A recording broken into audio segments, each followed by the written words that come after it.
อดละน้องจึงกดเบอร์ต่อทางไกลมาหาผู้สาวคนเคยเห็นหน้าบอกกลับมายามบ้านเป็นปีรูปถ่ายให้ไว้อ้ายขยันหอมจนแก้มตกสีได้ยินแต่เสียงจังสีใจอ้ายนี้เป็นห่วงบ่เศร้า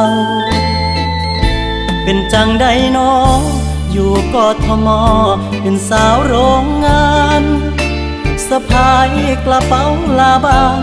เดินเดี่ยวอย่างนั้นใจคือสีน้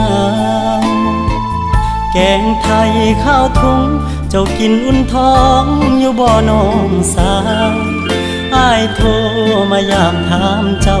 เพื่อสิคลายเหงายามสองเฮาไกลเจ้านายของน้อ